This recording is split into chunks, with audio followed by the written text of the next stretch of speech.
રિંકલબેન આ કોમ્યુનિટીમાં આવ્યા એ પહેલા શું તકલીફ હતી તમને? મને ગોઠણનો દુખાવો હતો ને સ્ટ્રેસ બહુ રહેતી.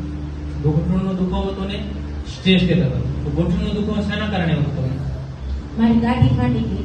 ગાડી શું કામ ફાટી ગઈ? કે ભટકાણો તો બહુ કે વજન વધારે? ગાડી ઉપરથી પડી ગઈ હતી ને હા. એટલે બધું વજન એની ઉપર આવ્યું. બધું બોડીનું વજન એની ઉપર આવ્યો ગાડી છે.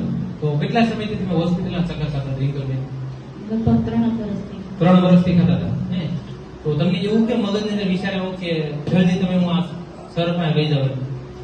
હું ગઈ હતી હીરાબાગ છે એક દવાખાનું ત્યાં, અને એને મને 15 દિવસની પહેલા દવા આપી. પછી પાછા ફરી વખત કે તમે પેલું યોગા નહીં ફિઝિયોથેરાપી ફિઝિયોમાં જાઓ કે તમે 20 દિવસ, અને 20 દિવસની દવા આપી. તો મેં દવા નો લીધી અને ફિઝિયોમાં નો લીધી, અને સીધી ફાઇલ લઈને અહીંયા સીધા ફાઇલ લઈને આવી એવા સમજાય કે સીધા એવા તો કેમ આવે ખબર છે?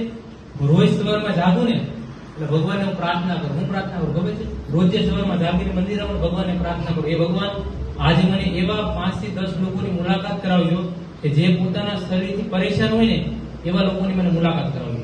એટલે એના કારણે ડાયરેક્ટ અહીં આવેલા છે. પહેલા મને ઓળખતા હતા મારા સેન્ટર ઉપર પહેલા આવેલા છે, પણ હું માટે જાતી કસરત કરવા માટે. પણ ગાડીમાં ક્રેક થઈ ગયો ને પછી મેં બંધ કરી હું દીધું. કરે છે તો અહીંયા આવ્યા પછી શું બદલાવ છે તમે? બસ હું મારી એક્ટિવિટી, મારા આર્ટનો મને શોખ છે એટલે હું એમાં ઊંડી ઉતરી ગઈ. હા, એટલે સ્ટ્રેસ બધો જતો રહ્યો. પેલું સ્ટ્રેસ થઈ ગયું. શું થઈ ગયું? સ્ટ્રેસ. બીજું બોડીમાં એનર્જીમાં શું ફરક પડ્યો? એનર્જીમાં આખો દિવસ હવે ગમે તેટલું કામ હોય તો હાઉસવાઈફ છું એટલે આમ તો એટલું રહે છે. બધું જ કામ કરી શકે છે ને? અને વજન કેટલું કેટલું? 5 કિલો. 5 કિલો વજન કેટલું કેટલું કેટલું? તો ખુશી મળે કે ન મળે? હે ને?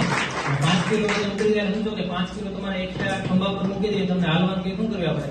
થોડીક વાર એને ઘા કરવી કે થાકી જાય, બેહી જાય, તો એ 5 કિલો વધારે લઈને ફરતા એવું ઘણું બધું બોડીમાં છે, એ બધું એનું વજન ઘટાડવાનું. રાઈટ?